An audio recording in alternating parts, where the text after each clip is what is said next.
విసిరే నా మీదకి. కానీ నేను ఇప్పటికీ అదే అంటాను, నువ్వు నాకు ఇవన్నీ ముందే చెప్పుంటే మన మధ్య ఇన్ని ప్రాబ్లమ్స్ వచ్చుండేవే కావు. మీరు ఇప్పుడు నన్ను ఫోర్స్ చేస్తున్నారు. అయితే ఓ పని చేయ, ఆ వస్తువులు విసిరికొట్టున్నా, నేను ఇక్కడే నిలబడతాను. నేను నిన్ను అసలు ఏమీ ఆపను. విసురు. నేను ఒక్కసారి కాదు, నిజానికి మాటికి చెప్పాను, మీతో చెప్పాలని ప్రయత్నించాను కూడా. కానీ మీరే నేను చెప్పేది వినడానికి సిద్ధంగా లేరు. మీకు నచ్చ చెప్పేందుకు వచ్చిన ప్రతిసారి మీరు నన్నే అనేవారు నేను అబద్ధాలు చెప్తున్నాను, కథలు అల్లుతున్నానని. నేను మీకు చెప్తున్నాను కదా, నేనేం కథలు రాసేదాన్ని కాదు, నేను న్యూస్ రిపోర్టర్ని. అండ్ ఈ రోజు బ్రేకింగ్ న్యూస్ ఏంటంటే, నేను మీ తల ముక్కు మొహమాన్ని పగలగొట్టేస్తాను. అరే నేను జర్నలిస్ట్ అయ్యానన్న విషయాన్ని మీరు నా ముందు ఎన్నిసార్లు ప్రశ్నించారు. ఏమన్నారు మీరు?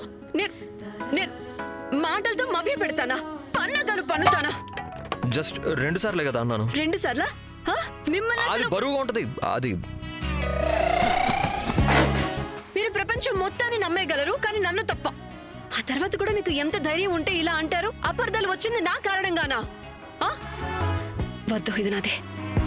I hate you Raghav, I hate you so much. ఈరోజు మీ కారణంగా మన బంధం తెగిపోబోయేది. మనం విడిపోవాలని పేపర్ మీద కూడా సంతకం పెట్టేశారు. అండ్ ఆ కోర్ట్ రూమ్ లో ఎంత సులువుగా చెప్పేశారో మీరు ఈ బంధాన్ని వదులుకోవాలనుకుంటున్నారని. ఈరోజు రేఖ రాఘవుల కథ ముగిసిపోయి ఉండేది. And all thanks to you. నాకు డివోర్స్ కావాలి.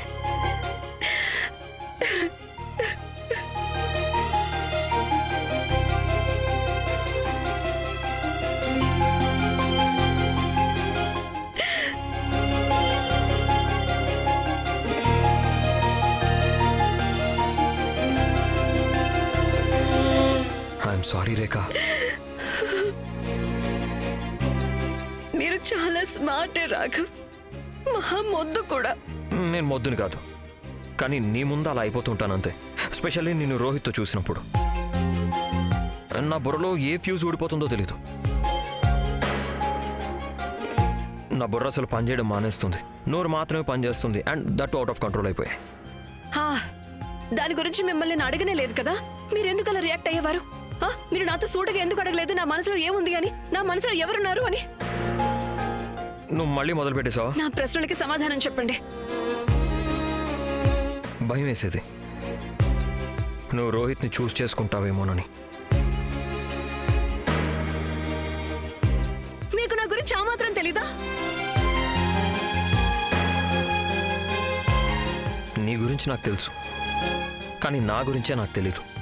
నువ్వు రోహిత్ని చూస్ చేసుకుని ఉంటే నేనేం చేసేవాడినో నాకే తెలీదు. బహుశా ఈ లోకాన్నే తగలబెట్టేసి ఉండేవాడినేమో.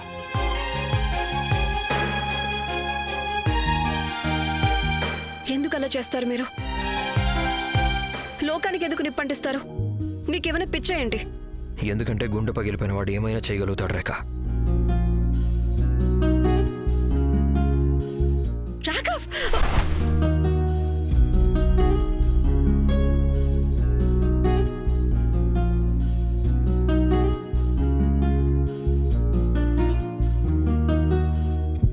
ఎవరు చెప్పారు నేను పిచ్చోడిని కాదని?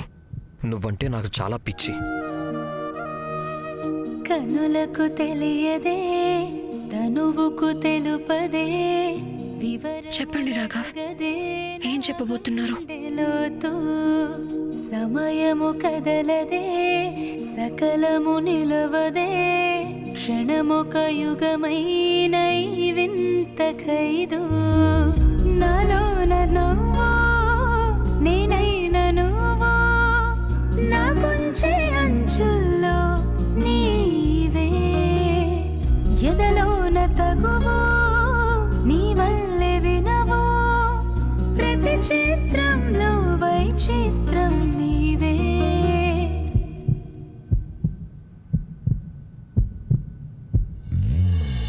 రాధకు ప్రాణమా, రాయని కావ్యమా, రాతను మార్చగా రావా, నల్లని వెలుగువా, పల్లవి చరణమా, చల్లని వేడివై నావా.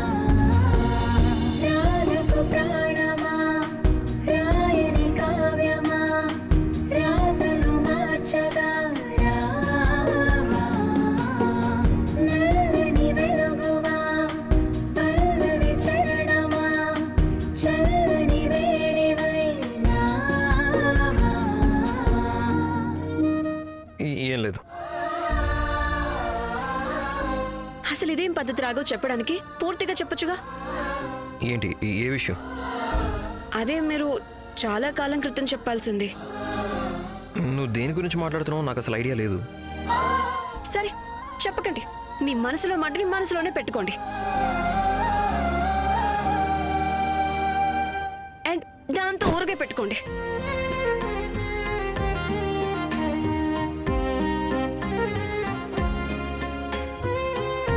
నా ఫైనల్ డెసిషన్ ఏంటంటే నాకు డివోర్స్ తీసుకోవడం ఇష్టం లేదు. నువ్వు నిజంగా నాకంటే చాలా స్మార్ట్ రేఖా చౌదరి. కానీ నేను చాలా పెద్ద పిచ్చోడిని. నీ మీద ప్రేమతో.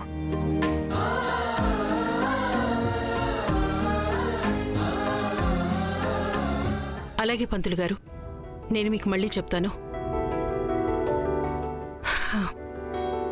అది పంతులు గారైతే రేపు మంచి ముహూర్తం ఉందన్నారు. కానీ ఇప్పుడున్న పరిస్థితుల్లో నాకేం అర్థం కావట్లేదు. ఏం పర్వాలేదక్కా, మనం ధ్రువుకి ఉన్నతికి చెప్దాము. ఆపై వాళ్ళిద్దరిష్టం. ఏం చెప్పాలి పిన్ని?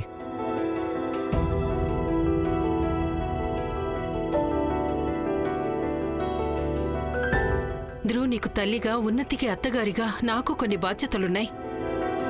ఆ బాధ్యతలు నిర్వర్తించటానికే నేను పంతులు గారితో మాట్లాడాను ఉన్నతి సీమంతం గురించి. ఆయన ఏమన్నారంటే రేపు అలా మంచి ముహూర్తం ఉందన్నారు. కానీ అమ్మ, శ్రీమంతం ఇంత తొందరగా? అసలైతే సీమంతం 2 నెలల తర్వాత చెయ్యాలి. కానీ పంతులు గారు తర్వాత మంచి ముహూర్తాలు లేవన్నారు. అందుకే రేపు చేయాల్సి వస్తుంది. ఒకవేళ నువ్వు ఈ చిన్న సెలబ్రేషన్ గురించి గనక ఒప్పుకుంటే నేను పంతులు గారికి సరే అని చెప్తాను. చూడండి, వాళ్ళ మధ్య చాలా జరుగుతున్నాయి. ఈ టైంలో మనం ఏదైనా సెలబ్రేట్ చేయటం మంచిది కాదనిపిస్తుంది. ఈ మాట విని ఆనందంగా ఉంది. నువ్వు ఇంకా మీ అక్క గురించి ఆలోచిస్తున్నందుకు. Breaking news! రాఘవన్నయ్య అండ్ రేఖ వదినల డివోర్స్ క్యాన్సిల్.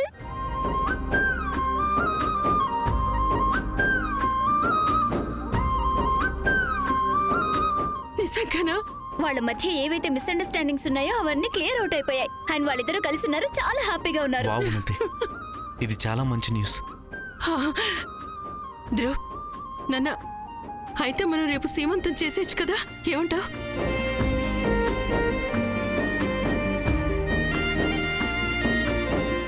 శ్రీమంతమా? అమ్మా, రేపు పెట్టుకుందాం. అక్క, ఈ సంతోషంలో మనం రేఖ అని రాఘవని కూడా పిలుద్దాము.